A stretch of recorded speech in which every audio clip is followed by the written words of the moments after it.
গ্রামের সকালটা হাঁস, মুরগি, গরু, ছাগল আর পশু পাখিদের কলরবে মুখরিত থাকে। আজ কিছু কুমড়ো ফুলের পরাগায়ন করব। এটা দেখেছো? এটা কিন্তু পুরুষ ফুল। এখন পুরুষ ফুলের পাপড়িগুলো আস্তে আস্তে খুলে নিচ্ছি যাতে ভিতরের পরাগরেণুগুলো স্পষ্ট হয়। আর এটা স্ত্রী ফুল। স্ত্রী ফুলের নিচে দেখো একটা গোল কুমড়োর মতো অংশ দেখা যায়। এবার পুরুষ ফুলের পরাগ স্ত্রী ফুলের ভিতরে আলতো করে লাগিয়ে দিচ্ছি। এভাবেই হাতে পরাগায়ন সম্পন্ন। আর এইভাবে পরাগায়ন করলে ফল বৃদ্ধির সম্ভাবনা থাকে। একে একে প্রত্যেকটা স্ত্রী ফুলের পরাগায়ন করে দিচ্ছি পুরুষ ফুল পরাগ দিয়ে। প্রকৃতির সঙ্গে একটু যত্ন আর তাতেই আসে সুন্দর ফল। আসলে এটাই হলো একজন কৃষাণের জীবনের তৃপ্তি। পরাগায়ন শেষ হলো, এবার হাঁস মুরগির ঘর খুলবো, হাঁস মুরগিকে খাবার দেব এবং ডিম কুড়াবো। আসলে সারাদিনের সবচেয়ে শুরুটাই আমার কাছে বেশ ভালো লাগে যখন আমি ডিম কুড়াই। দেখো আমার হাঁসের 4টা ডিম পেড়েছে। আমি 5টা হাঁসি পালি আর একটা হাঁসা।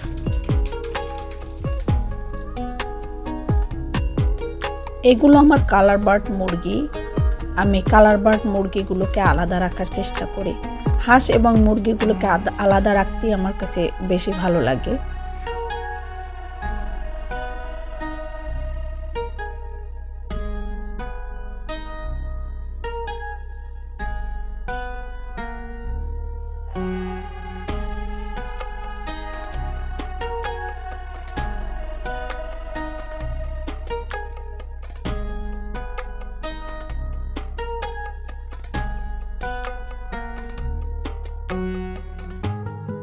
আর এইদিকে জ্যাক সারাক্ষণ আমার পিছনে লেগে থাকে, আমি কি করি কি না করি সেগুলোই দেখে।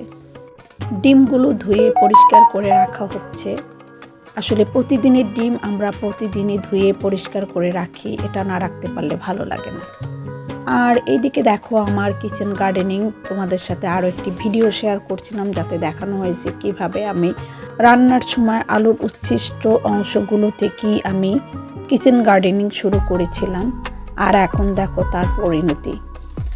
আজও আমি বেশ কিছু নিয়ে এসেছি, বেশ কিছু আলুর উচ্ছিষ্ট অংশ যেগুলো আমরা কেটে ফেলে দিই, সেগুলো ফেলে না দিয়ে আমি আবারও মাটিতে পুঁতে রাখলাম এবং আগামী ফসলের জন্য। এভাবেই আমি রান্নার সময় যখন আলু কাটি এবং আলু থেকে যে গছগুলো বের হয় সেগুলো আমি ফেলে না দিয়ে জমা করে রাখি এবং সেগুলো সাথে সাথে লাগিয়ে দেই।